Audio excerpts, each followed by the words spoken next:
Alrighty, hopefully everyone's filtered in now. So hello everyone and welcome to the Historical Games Network panel on gender. Thank you to everyone who's here live and those watching this recording. I'm Tess Watterson. I'm an early career researcher and visiting research fellow at the University of Adelaide, among other things, and the chair for tonight's panel. My research is on gender, medievalism and games, and as an Australian scholar, I always begin my introductions, my welcomes for events, even virtual ones, with an acknowledgement of country. So to start with, I live and work on the lands of the Darug peoples. Sovereignty was never ceded, and I pay my respects to elders past and present. And I extend that to any Indigenous peoples that are from around the world that are joining us today. So you can find out more about Historical Games Network at the website. It's historicalgames.net, where there are already lots of blog posts about this theme from a range of contributors and from our panelists relating to this theme. And of course, there's a big back catalogue as well. This is our 12th HGN event, so lots of great material to explore. And this theme is funded by the Birmingham Centre for Media and Cultural Research. I feel very privileged to introduce our three panelists for today's discussion. Kate Cook, a lecturer in Greek culture at King's College London and a researcher on gender in classical and historical video games, particularly the representation of women. Andreas Kjeldsen, a computer game developer, translator, and writer from Copenhagen with an academic background in his game studios, Stark Raving Sane Games. And Leandro Wallace, a PhD candidate in the Department of Critical Indigenous Studies at Macquarie University, who's working across critical Indigenous studies, gender and queer studies, and history and game studies, and who's also an organizer of the Engender Project. I will hand over to them shortly to tell you a little bit more about themselves and their work. But first, the housekeeping to let you know how this is going to work. So we'll start with some questions from me as the chair, and then take audience questions for sort of the second half of the panel. So you can put those in the Q&A box. We'll also be monitoring the chat, but you can also use that for questions throughout and for chatting for your thoughts and comments. Please do that in the chat as well. Don't worry about your questions getting lost. I think that's all of the housekeeping things. So without further ado, I'll begin today again by asking our panelists to properly introduce yourselves, your work. If we can kind of go around, share who you are and what you do. We'll start kind of alphabetically to make this easy to kick off. So I'll pass to you first, Kate. Great, thanks, Tess. So as Tess said, I'm a lecturer in Greek culture, which means by original training, I'm actually a classicist rather than a historian, or perhaps I suppose an ancient historian. But I'm particularly interested in narratives around women in both the ancient world and kind of modern representations of the ancient world. I co-edited the volume Women in Classical Video Games, and I'm currently co-editing and working on a chapter of Women and Sexism for the Routledge Companion to Video Games and History, which some people on this panel and some people at this meeting I see are very familiar with as contributors. And I've written various bits and pieces I'm particularly interested in the ways in which agency and kind of women's power and authority and so on are or aren't represented in historical games, and indeed to what extent women exist in these games at all, which is undoubtedly something we'll discuss more. Wonderful, thank you. Andreas. Right, hello. I am, as I usually say on occasions like this, I'm a lapsed medievalist. My background is in medieval history from York and MA in medieval history from York and from Copenhagen. I have worked in the past in the museum world, more recently as a translator.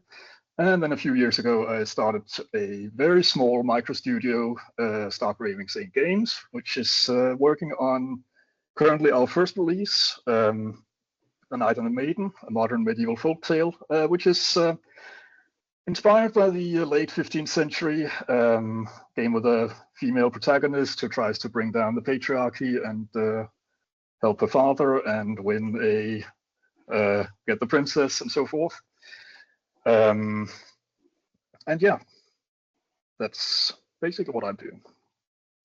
Thank you. Leandro, lucky last. Yeah. Hi, everybody. My name is Leandro. I use he, him pronouns. I, as Tess said, I'm a PhD candidate. Given that I also studied and did most of my work in Australia, I also want to recognize and acknowledge the work that I've done in the unceded lands of the Wallumattagal clan of the nation where Macquarie University is placed. My PhD is embedded in the Australian Research Council Future Fellowship by Wiradjuri Trans Professor Sandy O'Sullivan called Saving Lives, Mapping the Impact of LGBTQI plus Indigenous Artists, which my work particularly deals with queer Indigenous players and their practices and experiences in and around video games. So as Tess said, working across a multitude of fields and being very interested in what also Kate mentioned and what we do on diversity and inclusion in video games and what it's being done and when it's not and what we can do better. So I'm really looking forward to chatting a little bit more here. Wonderful. All right, thank you.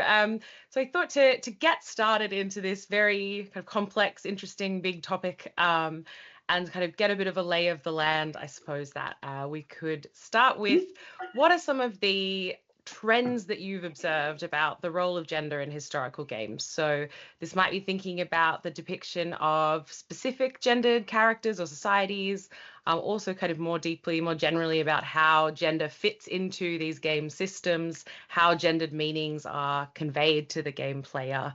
I thought we can perhaps go reverse order, and I'll throw to you, Leandro, first. What's some of the things you've noticed in the games you work with? I was thinking about this question. It's kind of hard, because you kind of start with the bad part, right? Which is what representation is there, or what presence is there, and what our thoughts go when we think about what gender is historically, and when we think about history, what is the characters, even in history, what are the characters that we usually find? And if there's a tendency, I think there's a tendency to change that initial, just big men, only men, manly men, being the main characters, slightly, maybe shyly, for my taste, at least. For my taste, there's a bit of a slow-paced intro into this. And I think that is also really dependent on how we view and we think about history, who belongs in history. And that then also impacts or general perception of who does history, and then that impacts on what representation we find in games. And I think both tendencies, both how we represent in games and how we do history and how we think belongs in history is changing. Again, not to the pace that I would like or that we think should be there. I'm going to shut up because I'm rambling now. Oh, that's great. Either of you want to kind of build on that? Kate, go ahead. Yeah. Sure. Yeah, well, I mean, I would say, I think the fact that I mentioned that I work particularly on women and sexism is probably a bit of a clue here, that I think the prevailing trends are deeply exclusive, as I suppose as a kind of opposition to inclusive representation there, and also really shallow. By which I mean, I mentioned in my blog post and sort of keep mentioning that my own analysis of the Historia Games database found 7% of historical video games have female protagonists. It's about 69%, almost all have male-only protagonists. So you can't choose the gender, you can only play as a man. so that is kind of on a very basic level, extremely exclusive. And I should note, I would like to agree with Leandro and believe that things are changing, but actually, statistically, the numbers are not getting better. They're actually getting worse in the last 10 years. We had a brief period of kind of joy around 20 years ago, and now those numbers are dipping again, which concerns me quite a lot. And I should say, the database is not totally complete. All of these numbers are kind of, it's very difficult to do some large-scale sampling of games, but this is quite a big database, so it's sort of the best thing I can think of in terms of mapping bigger trends. And in terms of shallowness, I think it's also really striking that. So it's a particular interest of mine looking at women, but I think we can't ignore the fact that also historical games don't tend to take things any further than men and women, a very binary view of gender, if they engage with gender at all, right? It's very rarely the case that it's possible to engage with kind of non-binary peoples from any kind of period of the past, or anything other than quite a kind of cis presentation of gender, and often quite a rigid presentation of gender in any of these games. And I mean, again, that's true of nearly all games. Even kind of speculative fiction games and so on rarely do anything more interesting with gender than just kind of present male and female and say, here you go, this is it. But there's, even in kind of narratives and so on, even when you get beyond who the characters are, there's very rarely any kind of critical engagement with, well, what difference does gender make in this period of history? Or, what are the different experiences that might come out of I suppose gendered experiences of the past and so on. So I tend to think I don't have a lot of room for optimism. I think there's a lot of work to be done in terms of general trends that are not doing sufficient work yet when it comes to thinking about representation or engagement with gender in history.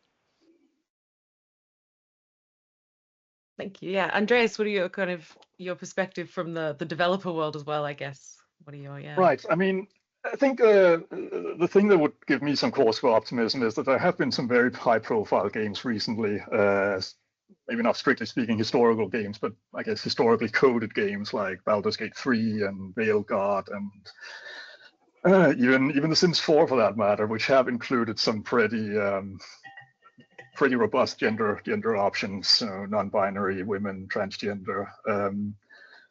Which have, I mean, Baldur's Gate 3 has obviously been hugely successful. So, I mean, at least one can hope that would encourage other developers to follow the same path. But yeah, I mean, it's not great at the moment. There's obviously a lot of controversy about non-male gender options, which we might talk about later. Which in itself, obviously, game developers are businesses and make decisions on business grounds. Yeah, I don't know. I mean, I'm somewhat hopeful, but there's some very powerful trends that are working in the wrong direction at the moment, I think. I can already see some great kind of questions popping up, so I'll resist the urge to jump straight into a bunch of those aspects now. I think I will have plenty of time to get to that, especially those sort of indie versus AAA and those kind of questions about different types of games, I guess. But having kind of touched on some of the, I guess, backlash or some of the kind of controversy and contentiousness that comes up around this, I guess the next question I wanted to put to you is, what are your approaches that you have found with either studying games or designing games? What are some of the challenges that you've faced in that work, and what are your approaches to sort of handling those? Maybe jump to straight back into Andreas first, if you'd like to give that kind of development perspective about kind of what you've worked with your game you mentioned earlier. Yeah, I mean, just continuing with the previous question, I think there's a difference between making a game that has women in it and then telling stories about women, telling women's stories, which is what I'm personally trying to do in my game, which is very specifically, it's an adventure game where you follow set in the late 15th century, roughly, in a secondary world, where you play as a young noblewoman named Charlotte Montfort, who disguises herself as a knight. She puts on a full plate armor with a full face helmet, so nobody can see her identity. And then I play around with this duality between her female personality as herself and this male-coded mystery knight, as she calls herself, and how society, the society around her, responds to her different identities. And I think that's the.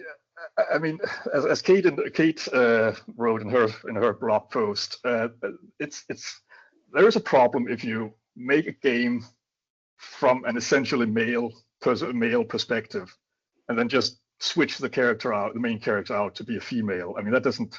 You can't just take Kingdom Come Deliverance and switch that to a female perspective. That doesn't make any sense.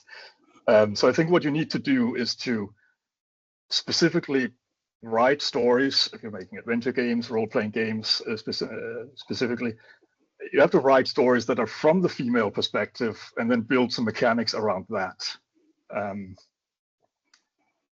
to show that female perspective. And that's a challenge. If you have to be very, very strongly grounded in this whole debate and in the theory to do that, I think. Yeah. If you want to kind of respond or add to that, yeah.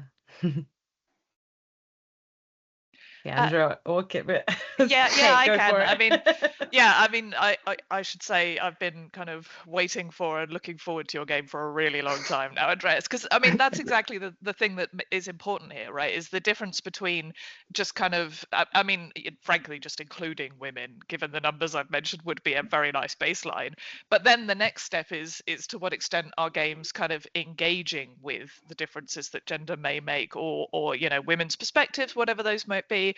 And I think it's quite important that that doesn't mean necessarily making games that are just entirely about gender, right? It doesn't have to be that we sort of throw all story out of the window and kind of all we do is sort of display historical sexism at length, because that's not going to be fun. And I recognize that games need to be fun, and also games need to be businesses. And obviously one of the major challenges here is the level of player pushback whenever you get kind of female characters or, frankly, any kind of non standard gamer kind of model, so non-white men, effectively non-straight white men. Any of these characters immediately attract kind of player backlash, and I think companies are aware of that. Not that I think they should be kind of caving to it, but I know that they're aware of it. So I think the thing, I recognize that there's a kind of delicate balance here to be reached, and I think there are different ways of doing it, right? So one way is absolutely to do exactly what you're doing, to present this story that is about a woman kind of doing all these really exciting things, and genuinely the kind of the mystery knight dynamic that you've talked about really brings this issue of gender out kind of publicly. But others can be about just kind of little dialogue changes and so on as well. I've got a chapter coming out in January this year on the Expeditions series, and particularly Expeditions Rome, where you can play as a woman in all of those games, and more in Expeditions Rome than in any of the others. But in all of them, the only difference that really makes is a little bit of dialogue. Like sometimes someone says to you, oh, but you're a woman, should you be in charge of this army, or whatever it might be. So you're not kind of spoiling player enjoyment, and you're not kind of saying, look, this is impossible. So if you play as a woman, you can't play this game. You just end up married off and start again, play as a man, which I suppose, would be one way of representing gendered limitations in history, but a deeply frustrating one. But it still raises the question, right? We still have to be kind of inviting players to think about some of these things, in my view, in order to do any of this representation or any of this kind of engagement well. And just sort of having, as you say, kind of, men hanging out but kind of painted female is not the right way of doing this. And I think this is almost the next step in thinking about how do we improve things, is really thinking about and engaging with these questions more than has previously been the case. I don't know I have much to add. I mean, I absolutely agree with both of you. I think that all it takes is thinking a little bit about what are the stories that we're telling, what are the history that we're telling, right? And that also includes, like Kate was just saying, what is the male or the manliness or the maleness that is being showed, which is also a thing to consider, and that's the issue, right? Gender is also the variety of maleness that can be shown, and of course all the issues with female representation and what it means to just pop in somebody who appears female but otherwise is just a paint in the wall, which has the same um, personality or has the same participation in the game as something that is painted on the wall. Um, and I think that's also a way of counter argumenting this idea of the pushback that Kate was mentioning, and that it's very real. We all know what happens there, and we all know the impact that it has, business and player enjoyment, right? Because that also restricts what players access to what games, because they know what they will get from the community, from what kind of player engagement they can have. But it's also to start to thinking about male protagonists differently, not staying with only male, and of course not staying only in the binary. That's my based argument. But we are complex people. History is complex. So trying to play in these things of bringing nodes that can connect to, and we'll maybe deal with this later, but take that authenticity bug that most people go to when they want to and say, well, oh, I was hoping that you bring up your experience on the expeditions game, because I played that, and I thought that was well done. Where you play as a woman, you're like, why are you the leader of a legion? What is happening? And that's it. And you can continue playing. And I think that's also part of thinking about games, because games is our perspective also within the stories and within bringing it. So we need to think how we think about gender and history as well when we look at this kind of engagement and relationships. And I'll leave it at that.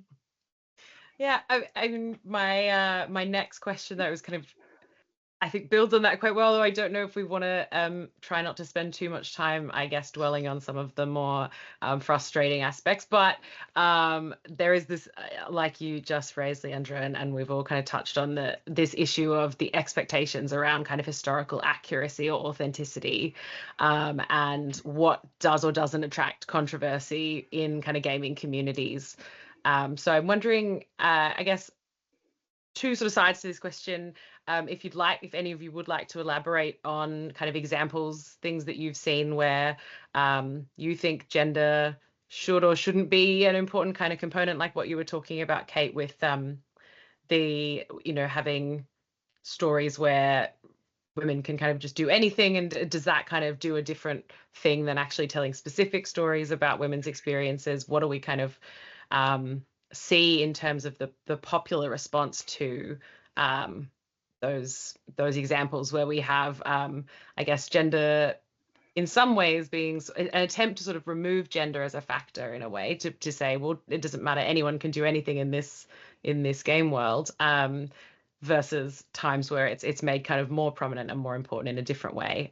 So yeah, any examples that you have that you want to kind of raise or talk about, but also how you sort of see yourselves fitting into those conversations as scholars, or as someone with a kind of scholarshipy background, Andreas. But yeah, how do scholars and game designers, should we be talking more about these things? In what way can we be doing that about these kind of controversies in games? A sort of very nebulous question that I put to you there.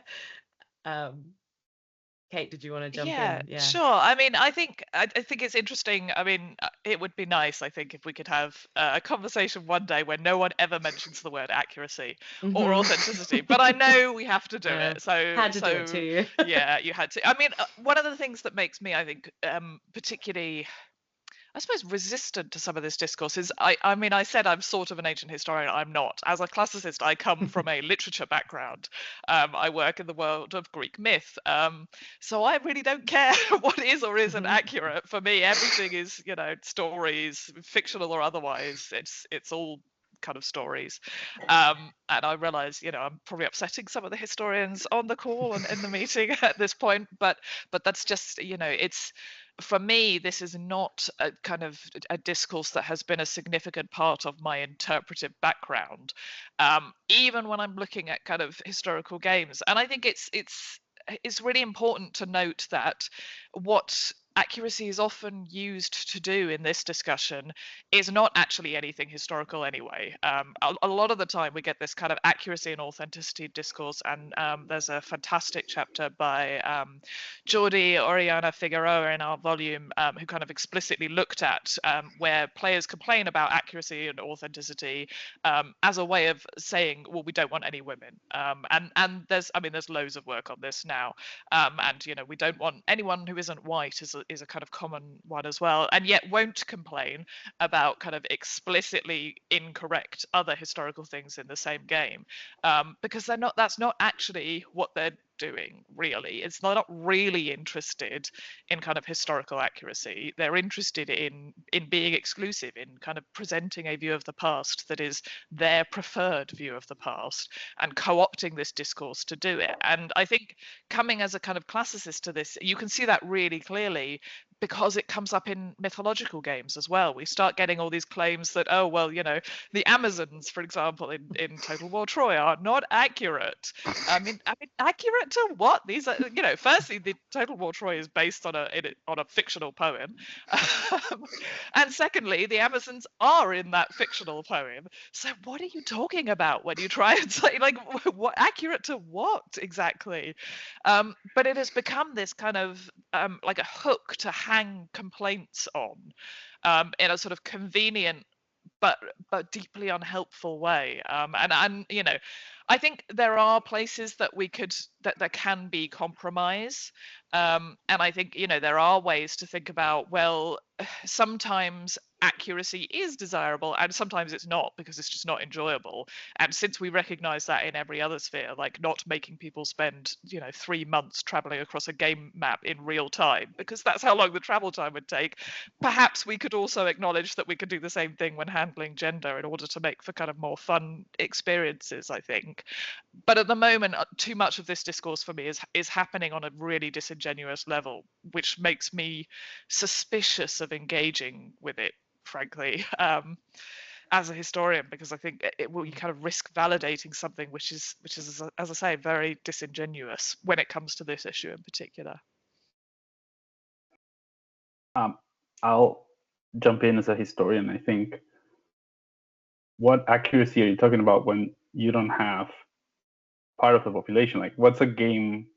How is a game accurate with no women or gender diverse people? Like, how is that authenticity or accurate? I think that's, and other than that, is just personal interests, cooptation of the discourse. And I won't repeat what Kate just said, because I don't have more of a comment than a question kind of perspective here. But I think that's the bottom line. What is authenticity if it's not having a true society or a real historical society that has people in general? And besides that, then we are seeking ways of making. I think that the point has to be to make things more complex. We are, I said before, and history is complex. It's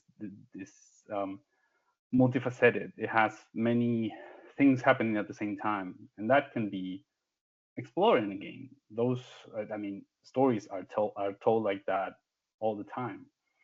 Why can we do that as well with games? And that allows for the opportunity to have these different characters, these more diverse characters, that do things differently and that work still under our understandings of what the past happened, right? It's still within that reading of the past, because we don't know exactly what happened at every point, right? And the further back we go, the more difficult it gets. We are talking about, let's talk about ancient history. We have most of the time one perspective and one guy telling the story, and most of the time that guy wants to make himself look bigger.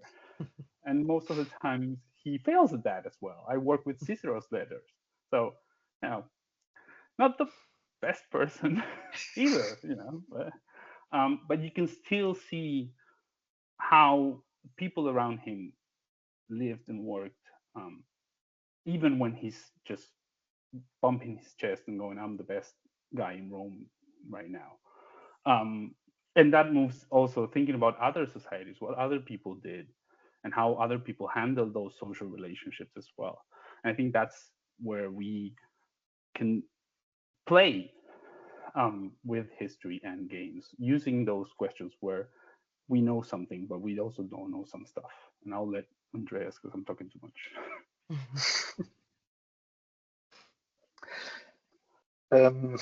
Yeah, I mean, as far as this whole authenticity, accuracy framework is concerned, it's something I've been thinking quite a lot about in terms of my own game, because of course it's inspired by history. It's not real history. At one point, I was talking about verisimilitude. Maybe a better word, but actually, when I was writing my own blog post for this series, I came across a previous blog post by James Bailey, who I think is in the audience today, who has come up with this concept called curated medievalism, which is, I think, a better way of looking at it. I mean, you can't, as Leandro says, can't take this irreducible complexity of the past and put it into a video game in any meaningful sense. But you can kind of pick and choose things from the past that you want to put into the game, that you present to the player, things that you put a spotlight on, things you maybe don't put in, whether that is about gender or ethnicities or socioeconomic factors or anything. So I, that's personally something that really shaped the way I think about my game. This kind of curation of past facts or past whatever you want to call it. Also because I do come from a museum background, so that's also what you do when you make a museum exhibition, right? I mean, you pick things to objects and presentations, facts that you kind of build into this complete presentation that tells the narrative that you want to tell. And I think that's something we do, whether or not it's a game or do the same thing if you're making a film or even a documentary or any kind of communication about the past. So I think that's a better way to look at it. Yeah. Yeah, great. Thank you. Again, sorry to throw the accuracy kind of question at us. I feel like we're all a little sick of it, but it's important to kind of touch on, I guess, in this conversation still. And I think there'll probably be more things that come up around that as we move to audience questions in a little bit. But before we do that, I was just sort of thinking about the next questions that I'd wanted to ask. I'm actually going to skip a little to, I think, before we pass over to the audience and keep talking about some of these issues around different kind of challenges that we face and different ways to think about different types of games. I wonder, a lot of conversations that we kind of have about games are often talking about very kind of visual representations, often talking about digital games where we can see people's kind of bodies, whether that is actually sort of realistic simulations or still kind of abstract, so pixel art. But I wonder if you could sort of comment on how you think that shapes the way that we think about this. Are there games that any of you have worked on or kind of research-wise or design-wise or kind of thought about that?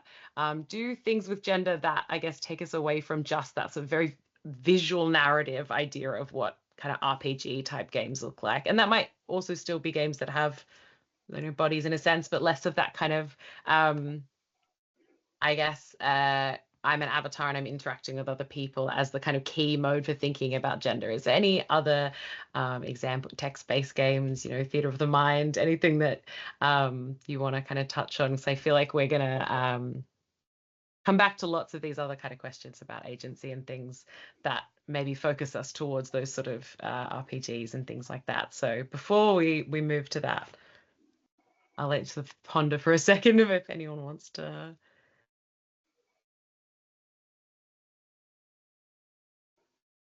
I'll break the ice of saying I don't really know, honestly. Yeah, I think that while you were saying the question, I was thinking, you know, those that are text-based also allow the player to experiment a little with imagination as well. You know, they don't.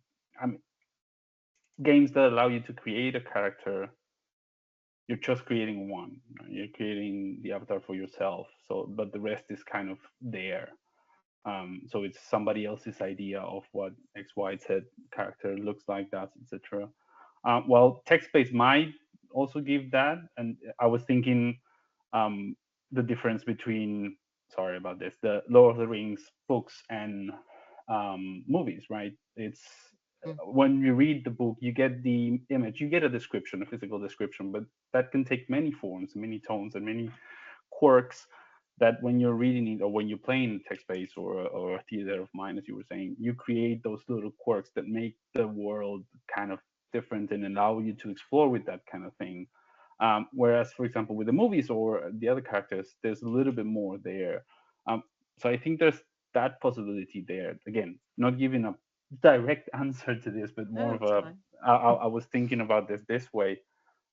What it also allows to experiment a little bit more with that, with our own individual particular way of thinking about history and the characters that are in there and the characters that are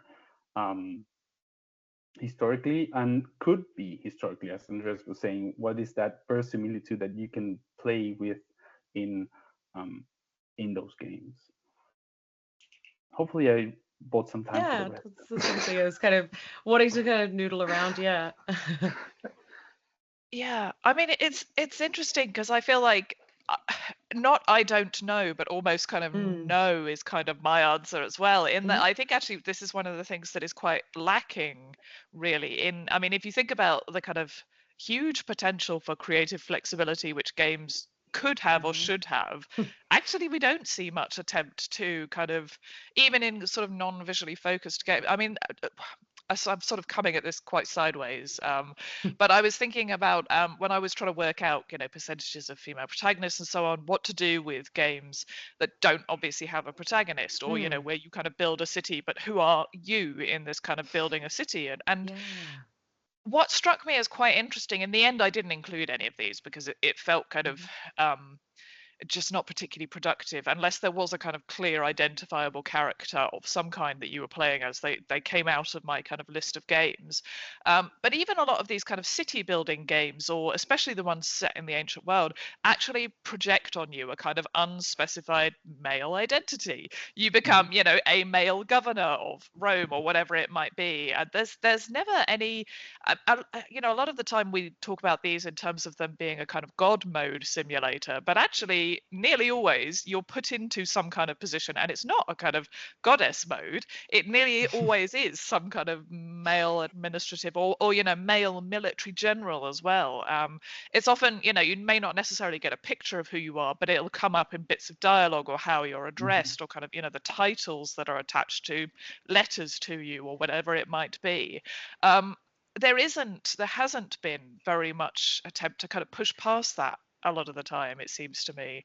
And I recognize that it might be, I suppose, difficult. And in historical games, I can see why the instinct is maybe to kind of shy away from that. Whereas maybe, I suppose, in science fiction, we might expect to see kind of more interesting things happening. Perhaps, I don't know. Maybe that's kind of limiting my ideas about what historical games are or could be, to say that there's a bit of a limit there. But yeah, I think I agree. I don't know that there's kind of enough of this, or where it is, if it is happening. Andreas, did you wanna? Yeah, I mean, as far as text-based games are concerned, I have been desperately trying to rack my brain for a good example. But I mean, there is a rich, very rich tradition of text-based interactive fiction games that do amazing things with gender and you know, sexuality. Very, very experimental games. And of course, I mean, you can do things very easily in a text-based game that would be very difficult and cost a lot of money to do in a visual-based game, where you would need concept art, you need artists, you need animators, you need all those things. I mean, even in my little very small scope game, adding a new character costs several $100s at least for every new character, because we need all of that. We need the pixel art sprites, we need the in-game dialogue, portraits, and all that sort of thing. And of course, you don't need that in a text-based game. You can just write a few sentences to describe a character, which is not to say they're easy to make, because then you have a whole other set of problems and obstacles that you need to deal with. But yeah, I mean, just in terms of experimental games, that's definitely has definitely been a tradition of text-based games. That also means they're pretty niche, of course. Like, there's a vibrant but pretty small subculture in games, I would say, but probably not something that's going to make it to mainstream appeal anytime. Yeah, absolutely. Conscious of the time, I think I can see some of the really great questions. We might swap over to some of the audience questions that we've had coming in. So thank you everyone who's already been putting questions in the Q&A and in the chat. Please keep adding more, add your thoughts, whether it's specific things or big ideas. That's great. So please continue to do that as we go on. The first one that we'll come to is from James. Can you differentiate between AAA and indie when looking at protagonist gender in the database, which I think is referring to the Historia database, Kate, and then brackets, or more generally in looking at gender themes in games. But I want to kind of expand that out, not just from the database question. I'll start with that, Kate, to I guess the question around studying AAA versus indie games, if we want to comment on that more as well. But database first, Kate. Yeah, I mean, I should add a practical note here, which is that even after taking out games with kind of no protagonist or obvious playable character, there's nearly 900 games in this database. So there are probably a lot of things I could do to filter them, which I haven't yet done. So I just haven't had time to do things like kind of thoroughly check differences between indie and AAA games. I have done some of this work on the Peisdemann database, which is a smaller database based on just kind of classical games. Yeah,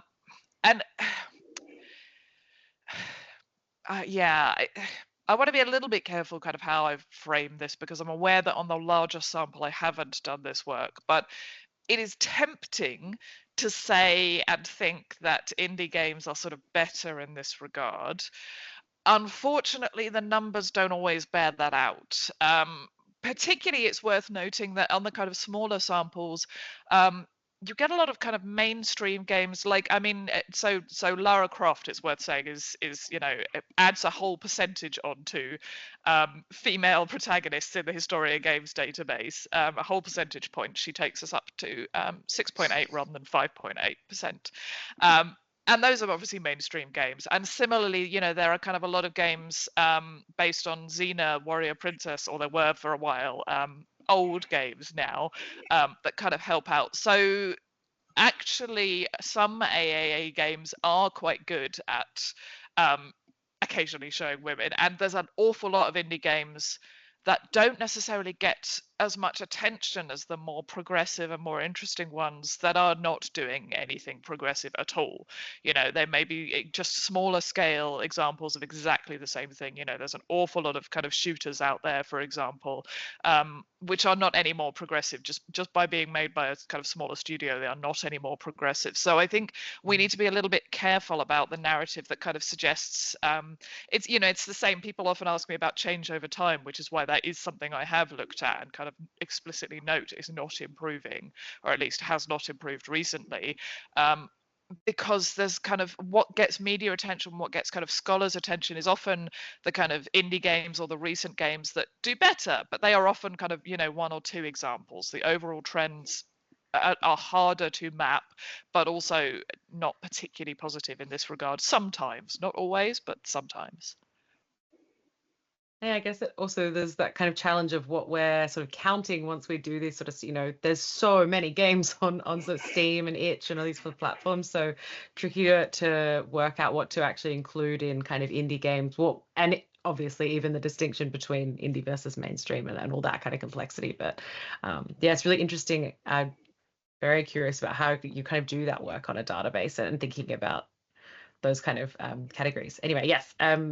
Leandro, Andreas, did you want to comment at all on that? Yeah, that kind of indie AAA. I mean, I just back what Kate said. I think that there's this perception that indie is always going to be better because it's the avant-garde of games and it's exploring. And yes and no, like everything. Right? You can have certain developers that want to do that experimenting and that think of historical games as this complex thing that we were talking about. And there are just some others who decided, oh, I like this game and it doesn't have enough gore, so I'm just gonna do it indie, and that's it, right? Or this has too many women in my historical games, and they go ahead and do a less historically accurate game. So I think it's on that side. I think it's just sadly case to case almost, and that's again, I'm just repeating with different words what Kate said.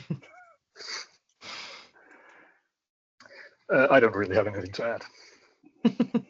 Fair enough. Can I ask a question to Andreas, which might sure. give something to? I mean, I guess I'm sort of wondering, from your development perspective. Obviously, as you say, you it's a kind of small studio that you're running over there.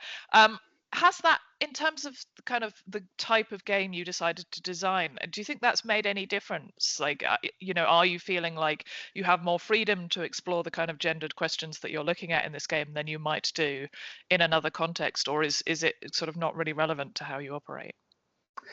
It's hard to say because I made the studio specifically to make this game. So, I mean, the game came first and then the studio.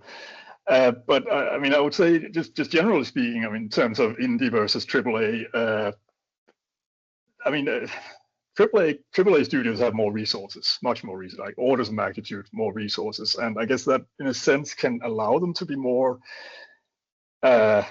courageous, I suppose, in terms of what they do. Because if there is a major backlash, they have the community managers, they have the lawyers and the crisis communicators and so on to deal with that, whereas a small indie studio doesn't necessarily have that.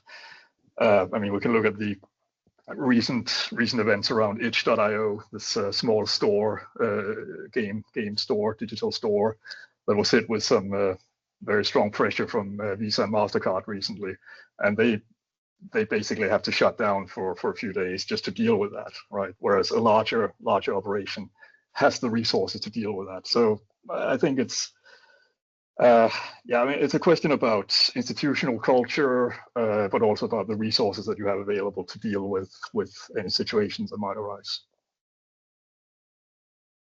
A really good point, yeah. All right, next audience question from Sarah, and I think again all of these kind of build on each other, but interesting to continue into this one. So do you have a sense of how many players avoid games where they can't play as a gender that they prefer? And it says the questioner certainly does and makes few exceptions. So I guess, yeah, this is an interesting kind of player perspective question rather than focusing on the kind of design or text. So Andreas, do you want to start with this one? I feel like, what's your kind of experience with how you're aiming your game and your kind of expected audience? Yeah, I mean, I don't really have any larger scale information about that, but certainly I feel like the response to my game, just what I've shown up at so far, has been very positive. So there is definitely audiences out there for a game like that. I personally also find games with non-heterosexual male protagonists far more interesting than the opposite. And to an extent, actively seek out those games. And I think there are plenty of people who do that. And again, going back to the indie versus AAA framing, I mean, I don't need that many players to just break even on my game, right? So I can afford to be more specifically targeted with my game. Yeah. Whereas a large AAA game obviously needs a much broader audience to satisfy their stockholders.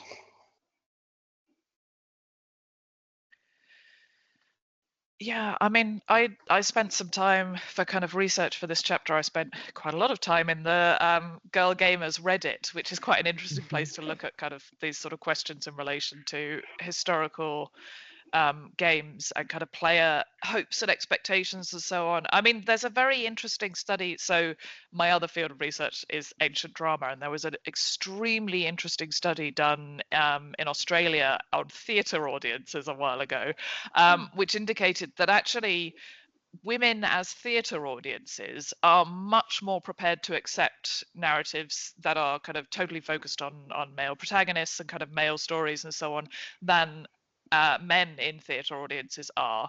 And the hypothesis of this study was that effectively this is because women grow up constantly being fed, books and TV and so on, where they're expected to empathise with male stories. Huge scare quotes. This is, as I say, quoting someone else's research now. Whereas they hypothesized women have to constantly be flexible and men don't. And therefore they kind of push back on it quite heavily. There are certainly women in the Girl Gamer Reddit who look for games where they get to play as women and who reflect quite a lot on particularly from historical games, what is the experience. Some of them, like me, really like the Expedition series for that, for example, the idea that they can play as a woman and also then it makes a difference. Some of them similarly comment that say the kind of interchangeable male protagonist dressed up as a woman, as it were, that you get in, say, a couple of the modern Assassin's Creed games weren't satisfying for them for exactly that reason. There's not a lot of suggestion that they don't play the games, however. In the other direction, it's quite hard to know. I would suggest the number of mods that exist designed to remove female protagonists or female characters from historical games, which again is staggering, and it's a really depressing corner of the internet I've spent much too much time looking at, suggests that there are audiences who are very hostile to the idea of playing particular types of protagonist or even just seeing particular types of characters around. But this is it's difficult to generalize, right? I mean, the next thing that needs to be done to answer some of these questions is for someone to fund me to run an enormous study of historical game audiences.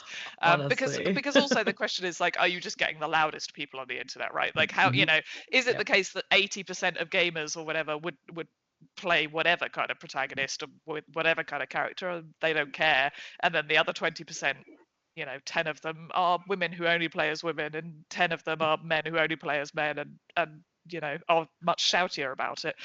And I have no way of knowing. I think we have no way of knowing at this stage. Leandro, I'm curious how you work a lot with kind of player and how this, I guess, intersects with sort of race and indigeneity and kind of other aspects of identity that intersect obviously with gender identity for players. So yeah, I think that what I've seen is that most people develop tools, right, and engage with games through their own understanding, right? And I think that's also part of what Kate was saying, but it's going like, well, I have to deal with this, or how much do I want to deal with X, Y, and Z happening, right? Most of them are not expecting things to look the way they want to. They're not expecting to receive a game that has either complexity of character, complexity of gender representation, complexity of sexuality, complexity of race and indigeneity, or any indigeneity at all, or diverse indigeneity, diverse sexuality, gender, and indigeneity. So we can keep piling up, and that's also part of what I mean when I say what are we thinking when we talk about the history that we're reproducing, right? What perspectives are we reproducing from which point of view as well? But I think that my answer to particularly players have developed the capacity to act on their own agency and decide to what degree, right? Some of them will actively go, I don't want to play a man. I don't want to reproduce these power fantasies that sometimes games want to give us. and they will counter that by either choosing women, not choosing the game, or playing the game differently. And I think that adds more complexity to what Kate was just saying. Right? What playing the game differently can also be a way of countering this hegemonic masculinity kind of approach to games, right? And I think that that's also part of the beauty of looking at it from the player's perspective, where there's a little bit of a niche of going, I'm gonna go completely against what they want me to do here, and that's why I'm playing. Yeah, absolutely. All right, I'm going to keep moving through questions. From Vinicius, do you all think the emphasis in individual or quasi-individual agency we see so often in games and in game culture has a role to play in these issues of gender representation? By ignoring the agency of people who might not have had individual power, but perhaps had power at collective or more abstract levels, is it possible to incorporate the more abstract ways that historical societies worked around gender into our games without kind of abstracting gender out of the picture entirely? If anyone... Yes. Leandro, is that it? Yeah, go for it. Yes, I completely agree, and I think yes, there is the possibility. I think that there's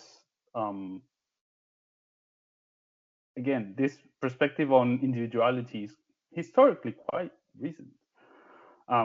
There's relationalities and community connection across history, across the world, and if we just look at European history from that perspective, yes, most of it has that.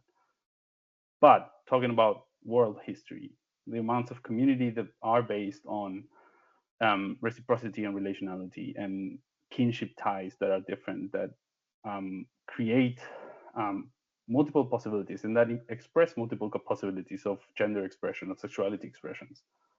I think, yes. And I think that's part of creating more historically complex and gender complex and sexuality complex kind of games that engage in this conversation of a community relationship. And I also think that part of accomplishing that is nowadays development communication with communities as well, to not fall into stereotypes, to not fall into tropes and that kind of thing. I think that yes, but it needs to be in conversation with communities and with knowledge holders as well. Yeah. Hey, I can see you nodding. Do you want to? Yeah, well, I think it's really, I mean, it's interesting that there's I mean, I don't want to get too academic about this, but I think in terms of the language, there's a kind of interesting question here about the difference between sort of agency and power, right? That is, that kind of comes out here a little bit. And I mean, Leandro talked earlier about like the power fantasy, right? A lot of these games are kind of representing a sort of hegemonic male power fantasy, and that's one of the reasons why you then get a lot of kind of domination of men, because the answer is, well, women didn't have power, so they can't. But you can still have female characters and kind of, you know, groups and so on that have a certain level of agency, even if they don't necessarily have power. It just depends a little bit the kind of stories we're telling and the ways we think about kind of what, I guess, you know, what is the point of a historical game? What are the characters trying to do? What is the story here? What is the experience being conveyed? It doesn't necessarily always need to be about exerting power. And I think that would be quite an interesting way of changing the ways in which some of these questions are explored, I think. And you know, that's something which some of the games I talked about in my blog post I think do really interestingly, right? That there's, you know, one of the things that's interesting about Pentiment is that, I mean, no one has all that much power, frankly. A lot of the game is, you know, you have the kind of power to pin a bunch of murders on various individuals, but you don't even find out whether your accusations are right in that game. You know, there's which I know some players found deeply distressing, the idea that you're going to make a decision and no one's going to tell you if it was the right one. But you know, it gives a lot of space for different kinds of stories and different ways of thinking about kind of, you know, agency and issues and ideas around some of these things without it necessarily needing to be connected to kind of individual wielding of power. And I think that would open up space to do more of this in more interesting ways, maybe. Yeah, and I think Kate talked earlier about how games have to be fun. I'm not sure that's always correct, but for the most part. But yeah, I think a good way of going about this is to look at the society you're trying to model and then see, if you want to tell a story that is about women and their agency, like what opportunities do women have for, or other minorities, which opportunities do they have for exerting agency within those societies, whether openly or more subversively, as I'm showing in my game, or can women and minorities do things in the society that men cannot, maybe because they're not respected as much, they have a lower profile. Does that give them more ability to kind of operate in the background, in the shadows? I think there's a lot of opportunities to just explore a concept of agency here that is not just the typical male power fantasy that some games seem to like a lot. Yeah, I like how you could frame that, Andreas, that sort of starting from the narrative that you want to tell and then thinking more about how you're going to do that in the game, as opposed to, I guess, trying to sort of fit that into a mechanic you've already come up with. Anyway, all right, another from Sarah, thinking of VR. I wonder how we ask for more games with female characters in a medium that allows for a sense of intimacy that 2D games might not. So wondering what kind of game would discourage certain players from objectifying such characters. There are lots of VR games that feature female characters for objectification as the gameplay. That's interesting. So yeah, if any of your experiences with VR games, I'll sort of let you think for a second. That might have to sort of ponder, and perhaps if any of you haven't worked with VR much, that's also fine. Yeah. I have practically zero experience with VR, so yeah, sorry. No, I thought I'd still throw it out there. It's an interesting question to think about, but I've seen pretty much what Sarah is describing, right? The VR options or live VR that is just pure puke. There's no other way to describe it. The only experience I do have with a VR game that focuses on culture is Dr. Red Loban's Torres Strait virtual reality, which is a culturally embedded game, and I think his work it's good on trying to work how to incorporate a culturally deep story as well as design. So I think that might be something to look for if there's an interest in looking at his story as well, because culture is part of history, right? So that's a good starting point. That's as much as I I can go to VR. Yeah, I mean, I guess I also have no real experience. I mean, I'm aware of various kind of VR games, including some very odd Minotaur and Labyrinth ones that exist and are quite peculiar. I mean, I guess the only thing I would say is like we need to be a little bit cautious about the kind of suggestion that, yeah, okay, so some players probably will objectify such characters and some players will be deeply abusive in this medium.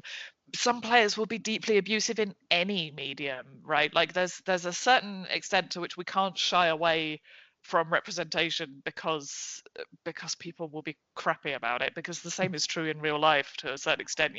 One way we could very easily get rid of an awful lot of public sexual harassment is just to remove one or both sexes from the public, but that isn't necessarily the answer. I think to some extent kind of we have to do it first and then we have to respond to it. Now, I'm not saying that means like put players in danger or put players in kind of into dangerous or harmful experiences, but I still think we have to try it. We have to do the work. We have to bring the characters in. Maybe there need to be kind of limits on what you can and can't do, just in terms of mechanics as a kind of a thing to think about.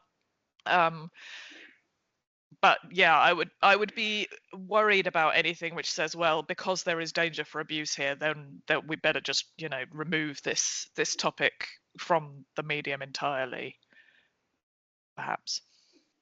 Yeah. Andreas, anything you wanted to kind of add? And it's fine if you want. Yeah, I mean, just generally speaking, as I said, I don't know anything about VR particularly, but any kind of game has a potential for objectification, abuse.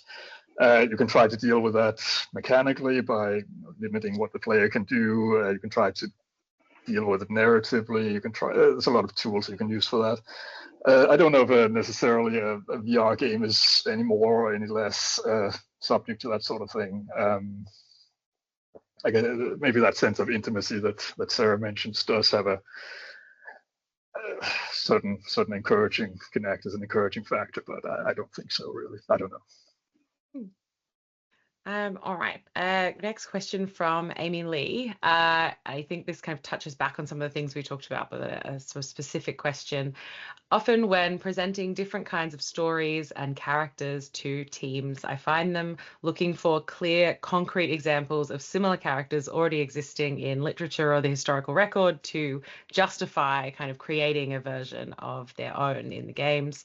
I find that can make it really difficult to achieve innovation of characters like Kate's been mentioning. Do any of the panelists have thoughts about how to approach less documented types of representation with teams that want to feel kind of safe in their choices for what they're including in games?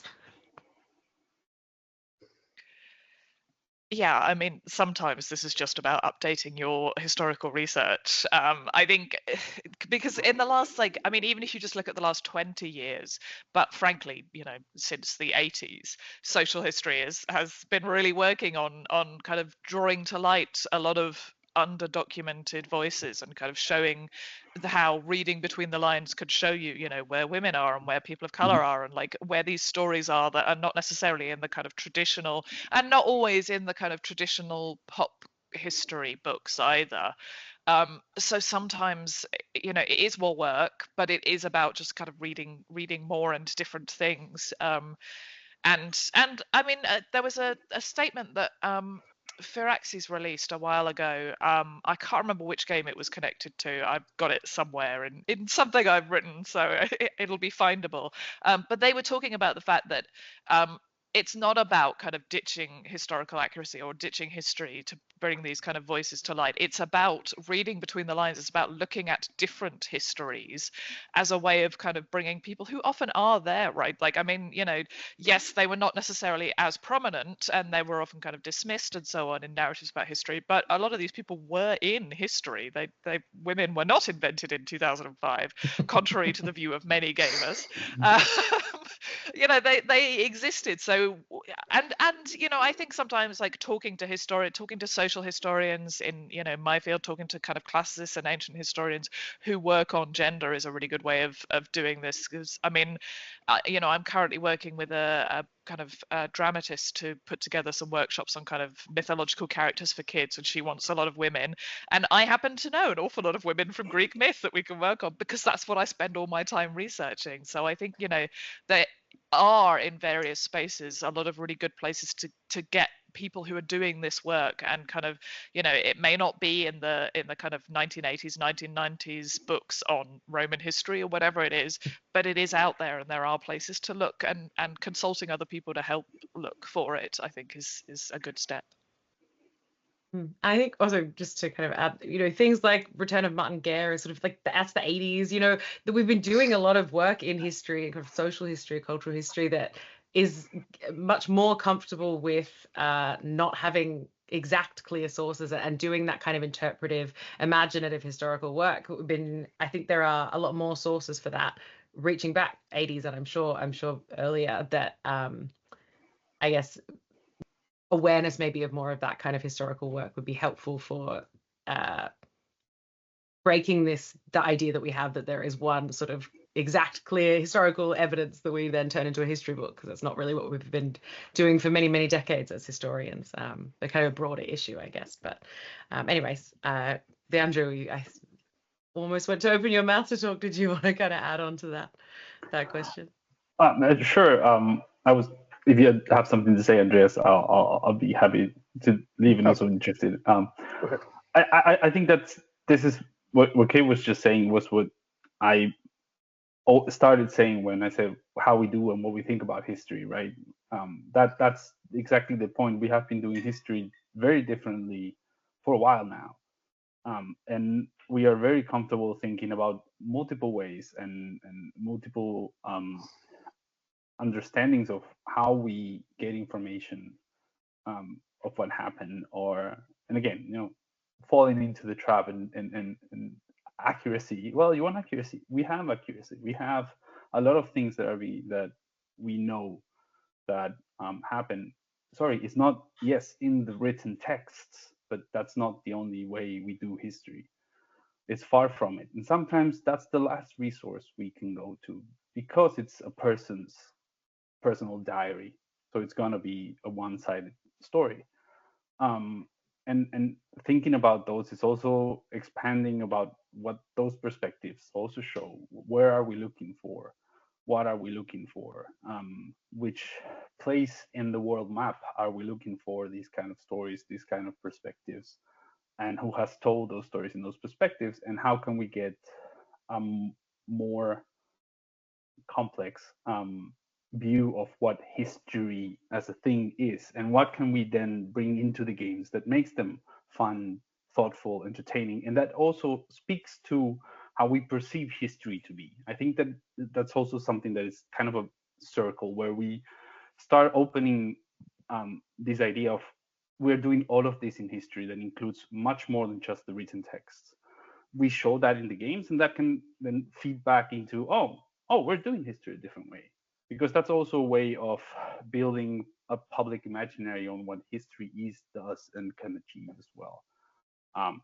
That's the hopeful side. I know there's a lot of when we've talked about that, but I think that talk to your friendly historian. As Kate was saying, there's a lot of us working across this kind of stuff that is and fascinated by how much we can get out of the different things, and just seeing things from a different angle, just seeing things from a working class perspective, from the farmers. That if you talk to a farmer at any point in history, say, what, women don't work? How do I eat? That kind of approaches of thinking about where are gender diverse people, where are the women in history? Well, all over the place, every year, every time, right? Yeah. Andreas? So unfortunately, I don't think there is a way to feel safe if you want to completely safe if you want to write make games like this, because as we talked about before, the people who complain about women or ethnic minorities in games, they don't do it because of some deep philosophical commitment to historical accuracy. They do it because they don't want to see stories like these. I mean, we can look at the most recent Assassin's Creed game, Shadows, is that what it's called? Where we have this samurai Yasuke, I think he's called, of African descent, who is a character that is somewhat substantiated in the sources. I mean, there could be a character like that, and people lose their minds anyway. So I don't think there's anything to be done about that. But to the extent that you want to, found your ground your work in actual history, I think I just keep coming back to this to James Bailey's concept of curated medievalism, curated history.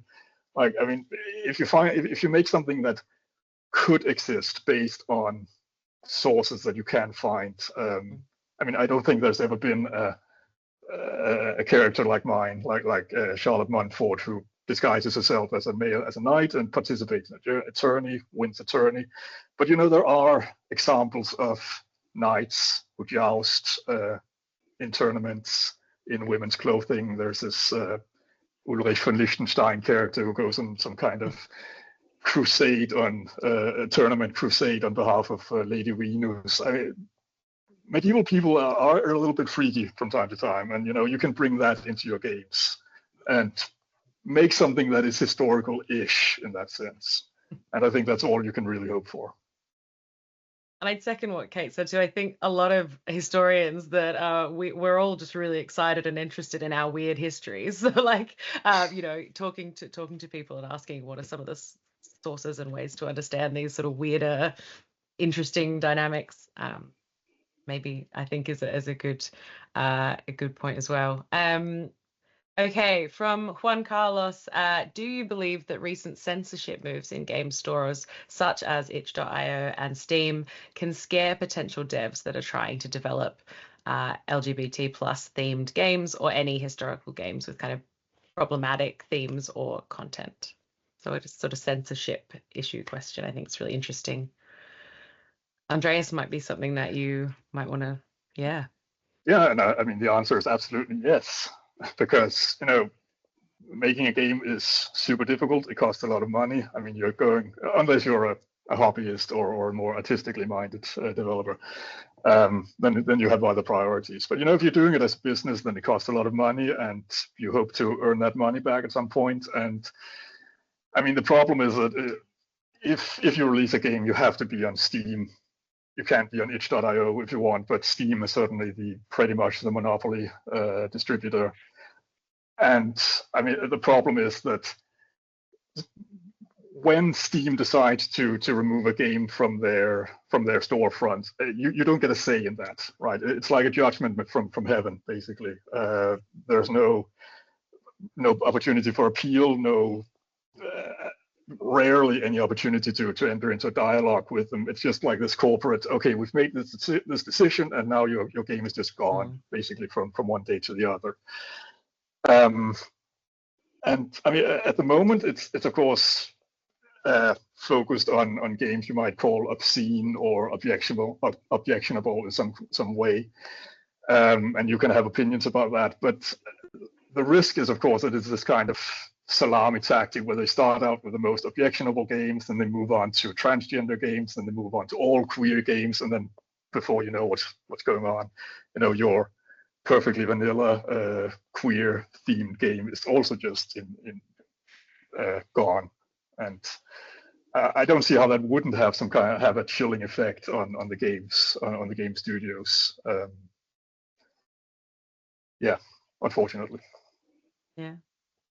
And I don't know what you can do about that, really. I mean, I hope that the industry associations, producers associations, are able to do something, but yeah, it's not looking great. I think talking about it, just kind of even, just raising it and keeping this kind of awareness that this is happening and this is something we need to think about for all of us who are in these spaces, does in itself kind of make a difference, I think. So did either of you want to kind of comment on that one, or we can keep going if that's sort of, we're going to say the same? Yeah, I think. Yeah, I think Andreas covered everything, right? Yeah. Yeah, thank you. From Jack, next question. Is there anything to say about how historical games mimic the wider genres into which they fit? E.g., is there much good female representation in non-historical RTSs? Just thinking about Ambition, a minute in Power, the French Revolution dating sim. I have not played that. That sounds great. Which does seem to be a very positive example of women's historical agency and mechanics built around it, but is obviously based in a genre with a much longer history of being aimed at women players, so the kind of dating sim genre. So influence of, other overlapping genres for games. Anyone want to jump in on that one? Yeah, Kate, I saw you go to, yeah. Well, I mean, my first publication in this field argued that one of the things we need to do when we ask some of these questions about gender is look better at genre, because it is absolutely the case that certain genres which are kind of traditionally aimed at female audiences, for example. I mean, originally I looked at mobile games, which is not really a genre, but mobile games are often aimed at women, and therefore are often more interested in being inclusive because they know that particularly actually their younger audiences are not really going to enjoy playing a whole load of games where they are always being asked to do kind of male protagonists. And with mobile games, the audience is kind of so fleeting and moves on so fast that you do have to cater to them in quite a particular way that doesn't necessarily apply so much to some of the other sort of bigger games we've thought about. Having said that, I think historical games do come with their own extra problem here, and I think we can see that in the fact that some of the numbers I've been talking about are much worse for historical games than they are for kind of non-historical games in the same genres, right? Even if we just go back to kind of female protagonists, the last few years, female protagonist numbers in kind of wider games are sitting between about 15 and 20%, depending on kind of which sampling method is used. Historical games are worse. And I think that's partly because we have this additional layer of these people believing that history is about men in a way that kind of, fantasy RPGs aren't necessarily. So I think, yes, genre makes a difference, but I think we want to be a little bit careful not to, I feel there are some early accounts of some of this phenomenon looking at historical games that suggest that it's just, all of this can be explained away by genre. The fact that, we have a lot of RTSs and they're not very good for gender representation, and therefore we shouldn't be particularly concerned about this because it's just, I'm not sure that's the case. I think there are exacerbating factors in historical games that go beyond questions of genre. Particularly when we're looking at kind of problems of representation.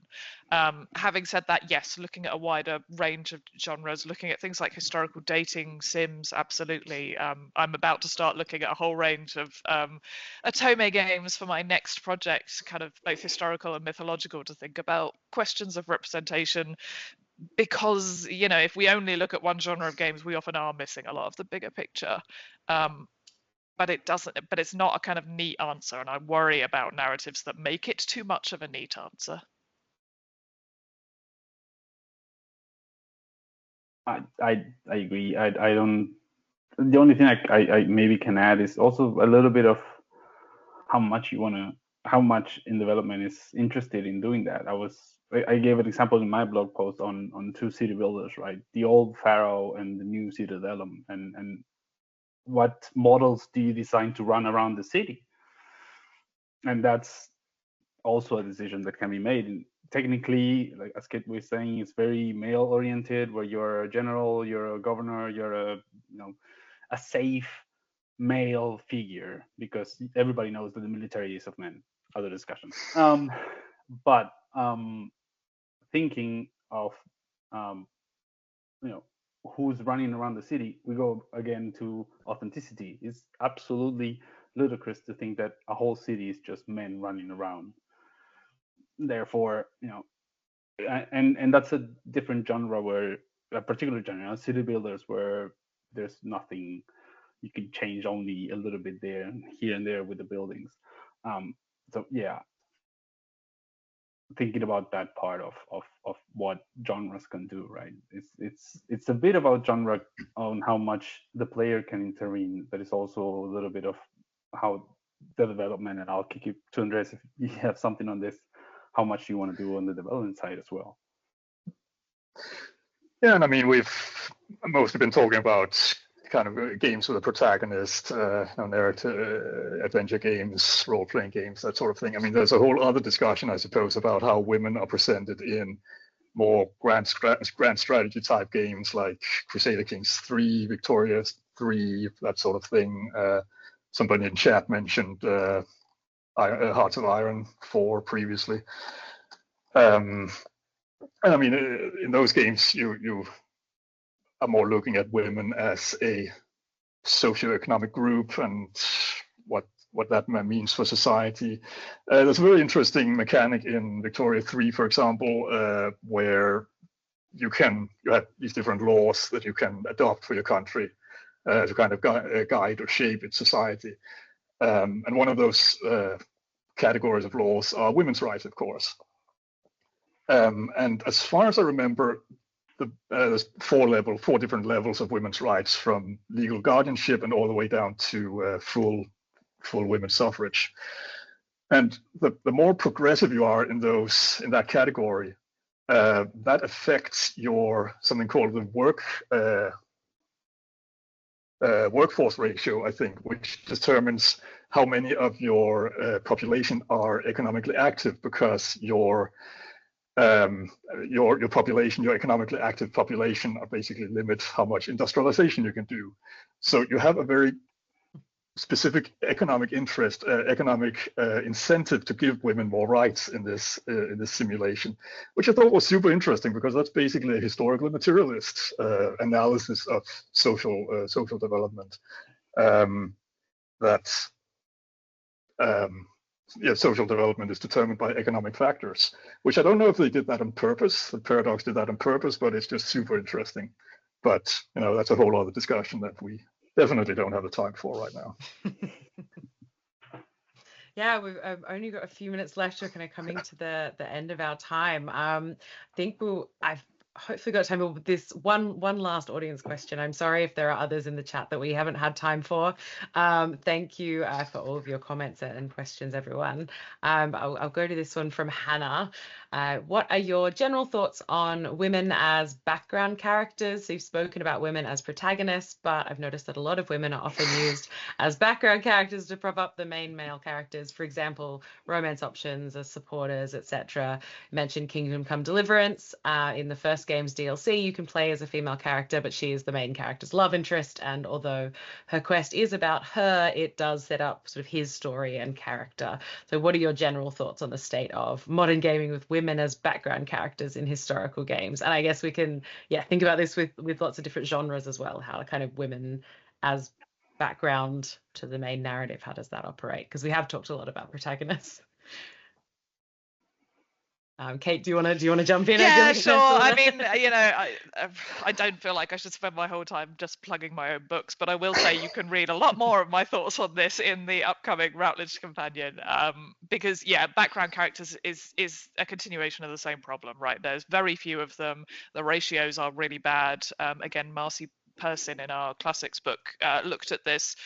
They vary, but the men are always a majority, basically, even in looking at NPCs.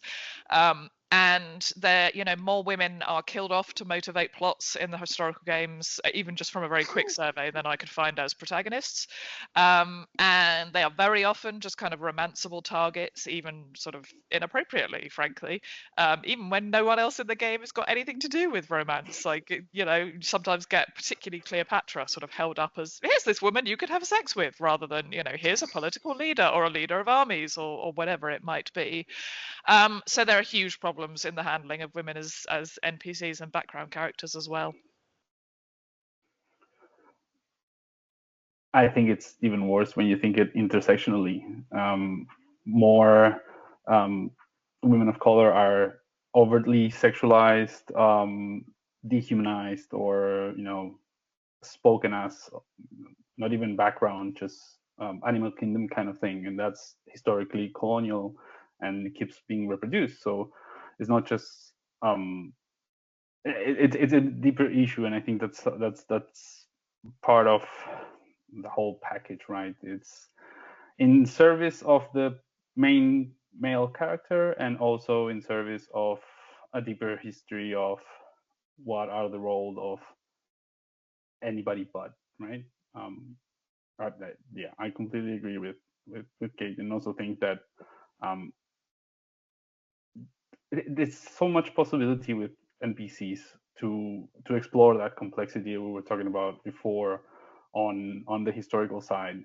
Because yes, you can do so much with the main character because, well, you're appealing to somebody, or you're appealing to the player because they want to engage the player with the main character. But there's so much you can do with NPCs or secondary stories that can explore a lot of these complex interactions and intersections of history, of social connections, of social community, of gender and sexually diverse people, of everything and all.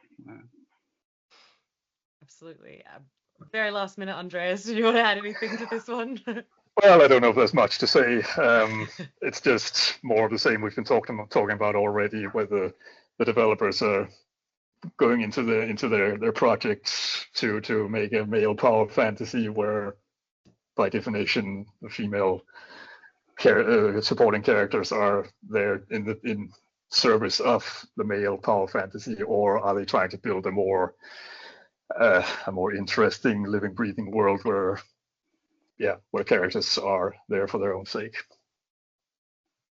I suppose on the kind of positive note to extract from that as we finish, I think all these things that we've talked about, we've also led into, but there's lots of space there for really interesting things that could be happening, and we are seeing lots of that amongst the various trends that we've commented on, perhaps more negatively. So sorry to kind of end us on a slightly negative note, I guess, but the positive one is there too. There's so much space for really interesting things, and hopefully we'll see more of that in the future.